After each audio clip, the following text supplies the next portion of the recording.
Alors que le Togo traverse une crise multidimensionnelle marquée par des atteintes graves aux droits humains, à la Constitution et aux libertés fondamentales, le Front Touche pas à ma Constitution dénonce le mutisme inquiétant du bâtonnier et du Conseil de l'Ordre des avocats du Togo. Dans une déclaration rendue publique ce mardi 17 mai, il appelle le barreau à assumer son rôle historique de défenseur des droits et de l'état de droit, à l'image des barreaux engagés dans d'autres pays de la sous-région ouest africaine. Déclaration L'Homme 27 mai 2025 - diffusion immédiate. Le barreau du Togo peut-il garder durablement le silence? Pourquoi le bâtonnier et le Conseil de l'Ordre des avocats du Togo restent-ils silencieux face aux graves crises sociales, économiques et politiques que traverse le pays? Quand les abus de pouvoir sur les questions de droits humains et d'état de droit, conduisant à des arrestations arbitraires, préoccupent l'opinion nationale, le barreau du Togo reste silencieux. Quand le régime viole grossièrement la Constitution, une loi fondamentale, en la remplaçant sans consulter le peuple et en instaurant un régime parlementaire à la place du régime présidentiel, le barreau du Togo reste silencieux.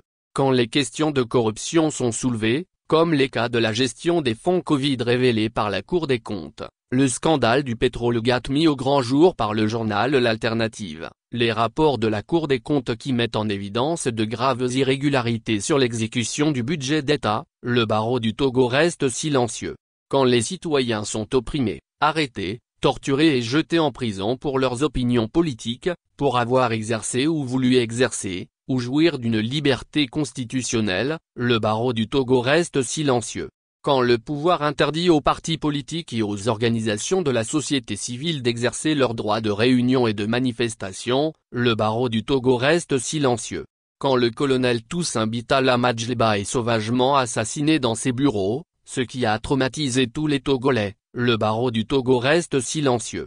Aujourd'hui, c'est l'artiste Ameron qui est jeté en prison pour avoir pris position contre la mauvaise gouvernance. Et pourtant sur le site du barreau du Togo, le bâtonnier écrit: le rôle de l'avocat dans la cité est au cœur de notre mission. Un avocat fait bien plus que représenter ou assister ses clients, il doit aussi être un phare dans la cité. L'avocat est au premier plan, un garant des libertés et un défenseur de l'état de droit. Dans une interview accordée au magazine Bulletin du barreau de l'Ordre des avocats du Togo, N-002, décembre 2019, sous le titre 50 ans au service des libertés, entretien avec l'ancien bâtonnier Aboyibo, ce dernier déclarait que la profession d'avocat est un sacerdoce. Ce n'est pas simplement un gagne-pain, car on sait que des citoyens ou des humains sont traqués dans des problèmes d'injustice de tout genre. L'avocat doit être, et c'est d'ailleurs l'enseignement qu'on en tire de l'histoire, aux côtés de tous les humains confrontés à des épreuves. Mais, il faut en soi sentir cela comme un devoir, un engagement,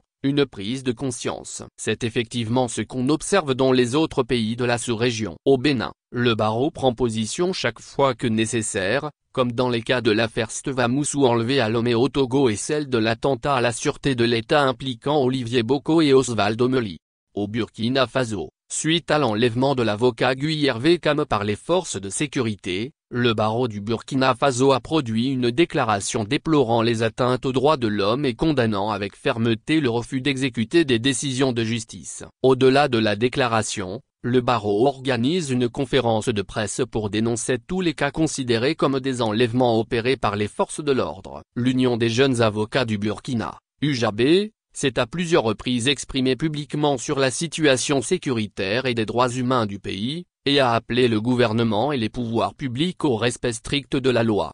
En Côte d'Ivoire, où l'échéance électorale à venir suscite déjà des inquiétudes fondées, le barreau s'est exprimé par une déclaration rendue publique le 29 avril 2025, en défendant les principes républicains de la séparation des pouvoirs, de l'indépendance de la justice, de l'impartialité des juges et en dénonçant les arrestations nocturnes et les menaces sur les libertés syndicales. En Guinée, Conakry, pour protester contre les dysfonctionnements de la justice dans le cadre de l'arrestation de personnalités politiques, le barreau de Guinée a produit une déclaration rappelant aux dirigeants du pays que la justice est la boussole de la transition. Il a protesté en déclarant une journée sans audience. Le barreau a également pris position publiquement dans le cas de la mort suspecte du général Sadiba Coulibaly. Il s'est également exprimé lorsque le projet de nouvelle constitution a été lancé par le président Alpha Condé dans le but de briguer un troisième mandat en déplorant les manipulations constitutionnelles. Le barreau de Guinée s'est montré très actif sur les questions de droits humains et d'état de droit. Au Mali,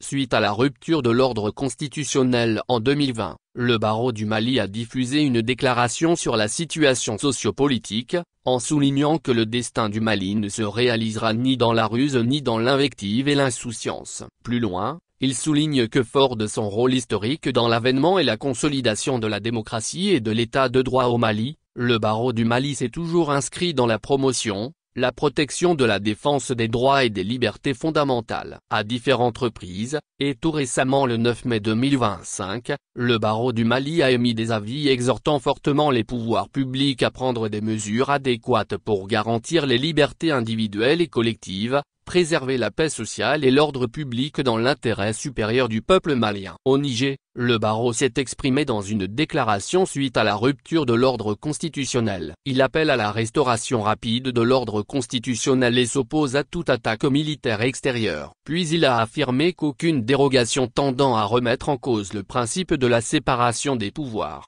corollaire de l'indépendance du pouvoir judiciaire, ne serait admissible, avant de renouveler son attachement ferme à l'état de droit et au respect des valeurs républicaines. L'association des jeunes avocats du Niger s'est exprimée par la suite pour déplorer les dérives des autorités, en les appelant à l'arrêt immédiat des interpellations et privations de liberté extrajudiciaire. Au Sénégal, lorsque le président Macky Sall cherchait à faire un troisième mandat, le barreau du Sénégal est monté au créneau à plusieurs reprises pour rappeler que la liberté de manifestation est garantie par la Constitution, avant d'exiger que les responsabilités soient situées afin que les auteurs d'abus ou de forfaits soient sanctionnés et les victimes dédommagées. Il a interpellé les premières autorités du pays, leur demandant d'écouter la jeunesse et de traiter son appel. Le barreau a été actif tout au long de la crise politique avant le départ du président Macky Sall en appelant au respect scrupuleux de la loi fondamentale et des droits qu'elle consacre aux citoyens. Ces différentes prises de position des barreaux de notre espace communautaire ouest-africain se fondent sur les lois nationales, les textes sous-régionaux, régionaux et internationaux qui soulignent les principes de base relatifs au rôle du barreau et protègent son indépendance.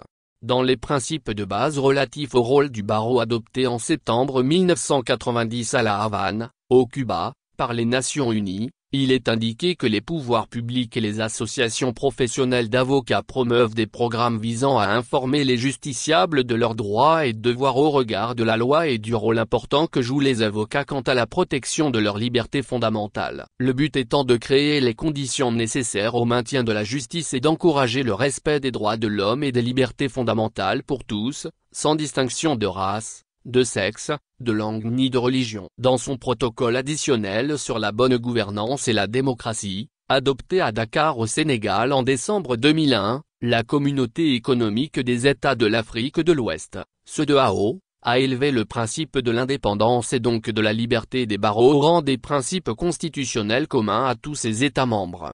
Dans ses statuts, la Conférence internationale des barreaux de tradition juridique commune, CIB, établit qu'elle a pour objet de veiller à l'indépendance de la justice, à l'indépendance des barreaux, à l'indépendance et à la fonction sociale de l'avocat. La CIB promet et veille au respect des droits fondamentaux, de l'état de droit, des valeurs de justice et de bonne gouvernance. Quant au règlement relatif à l'harmonisation des règles régissant la profession d'avocat au sein de l'Union économique et monétaire ouest-africaine, UMOA, il précise que la profession d'avocat est libérale et indépendante. Tous ces principes essentiels rappelés par chaque organisation internationale commandent au barreau de ne pas rester à l'écart de la vie civile, de la vie publique, et d'être une boussole pour la société.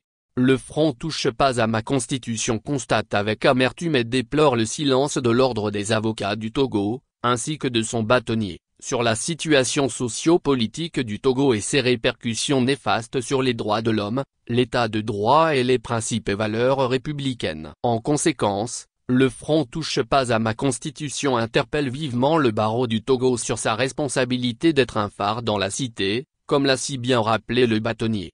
Le front touche pas à ma constitution exhorte le bâtonnier et le conseil de l'ordre des avocats du Togo à sortir du silence et à éclairer l'opinion publique chaque fois que le droit des citoyens et les valeurs de la République sont mis en péril.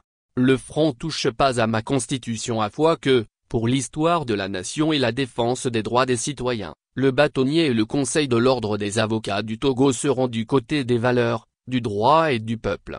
Une correspondance formelle a été adressée aux bâtonniers à ce sujet. Que viennent les tyrans, ton cœur soupire vers la liberté.